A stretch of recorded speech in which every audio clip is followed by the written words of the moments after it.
Retired Colonel Douglas Macgregor, who joins us now. Sir, what's the strategy? Putin attacks a nuclear power plant. What's the strategy behind that? Is it just to intimidate civilians? The strategy was not to attack any power plants or the power grid. The Russians have very carefully avoided interrupting any power. No damage to communications, no damage to any of the things that are essential, like the water supply. What you're seeing is that the Russians have now driven what is left of the Ukrainian forces, who are taking refuge in population centers, cities, because they have no mobility, no air defense, no air cover, no logistical infrastructure. They are now mingling with the population, much as we've seen in the Middle East. Whenever we drove the Islamists out of business, they ran into cities, used people as shields, the civilian population, and tried to avoid being annihilated. And I think that's essentially what's happening today with the population being used by the Ukrainian forces to avoid destruction. Do you think Putin will pull what I would call a Grozny? Grozny was the capital of this breakaway republic. He flattened it when the civilians resisted. Yes. You're going to see this. I mean, is he going to flatten Ukraine? No, absolutely not. In fact, he's worked hard to capture most of it intact. Surprisingly little damage, frankly, Stuart. Much less damage than we inflicted on Iraq when we went into it, either in '91 and again in 2003.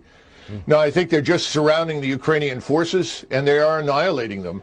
And this is inevitable. And Mr. Zelensky, I think, is postponing the inevitable in the hopes that we are going to rescue him, and we are not coming. President Biden has made that very clear. You think the end is in sight?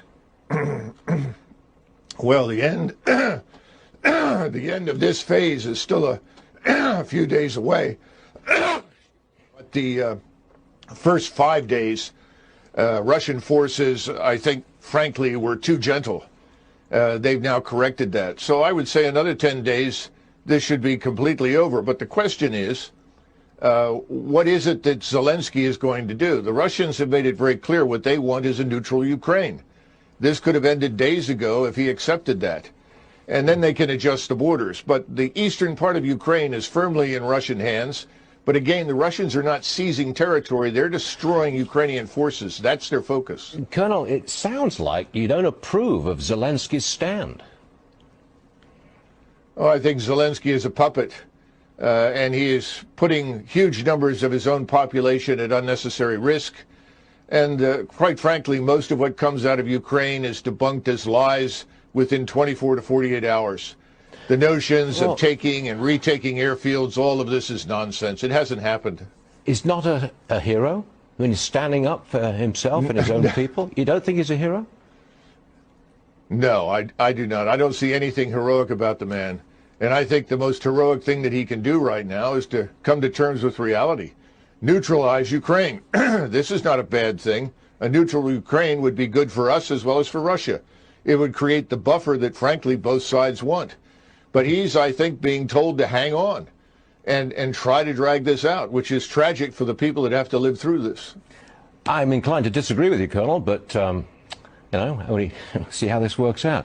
Colonel Douglas Macgregor, tough guy. Thanks for being with us, sir. We'll see you again soon. Thank you.